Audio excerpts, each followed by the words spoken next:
gebeurde dat op dit moment ook in Hoograven. Die mensen kregen voet aan de grond. Nou, dan zie je wat er gebeurt als ze gaan herstructureren met die wijken. Wat doen ze dan? Dan zeggen ze, ja, nee, maar het zijn oude meuken, oude gebouwen. Weet je wat, we slopen ze en we gaan een brancheplan maken. En tot je verrassing komt er dan een heel nieuw bestand aan middenstand. Dan krijg je de supermarkt, de bekende drogist. Met andere woorden, als je kijkt wat er nu aan de nieuwe kant, wat net gerealiseerd is, zit, dan zijn dat vrijwel uitsluitend ketens.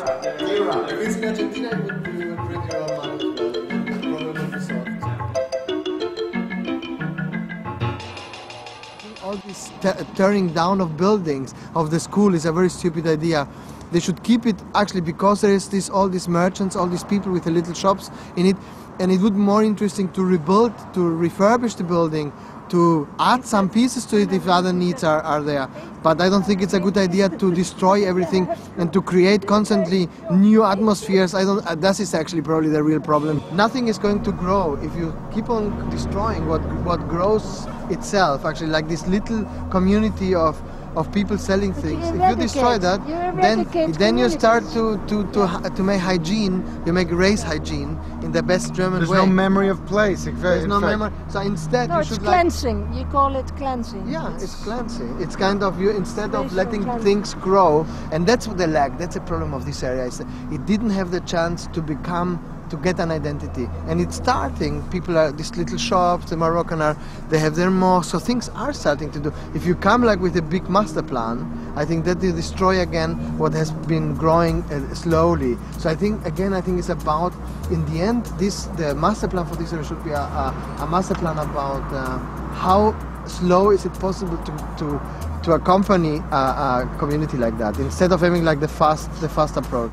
Here on the other side of the street, we may see that happening right now, where this building now stands, which they call the building of the heart of Hoograven.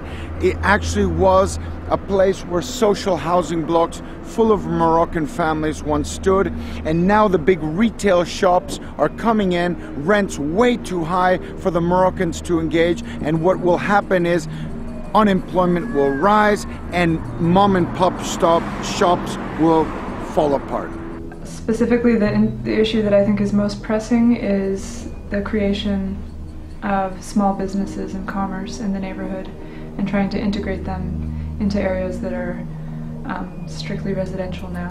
So making the urban fabric a bit more interesting and helping keep some of the diversity here, because a lot of the people now are having to go outside to do their shopping. So we've worked on a project together where we've looked at creating a kind of central point around the mosque at which we could have kind of informal businesses.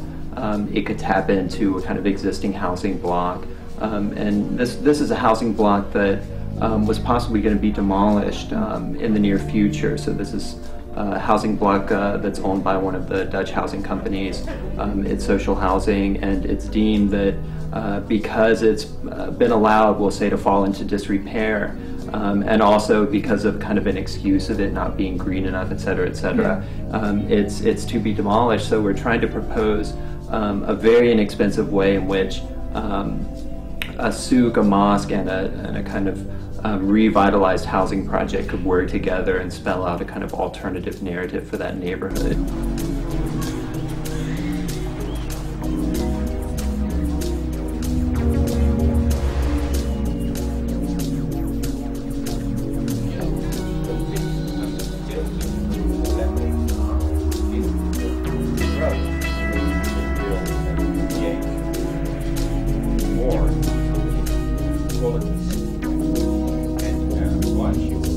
We're working on informal commerce and also formal commerce and how we can join it together as a formal strategy. A part of it is a market, and it's also a bit on the commercial side on competition. I think the formal and the informal can really start competing with each other, and that's also what we got as an input from the Moroccan women, that they said, well, there's one greengrocer, there's one butcher, and there's one bakery, so they can charge what they want. And if we want to go cheaper, we have to go outside the area. And they prefer not to go outside the area. Everyone prefers to buy it from their doorstep. So if we start creating this competition, something exciting can happen also on the price levels. Yeah. Prices will stay lower and quality will go up. Maybe on the larger scale also than making movies, because I find that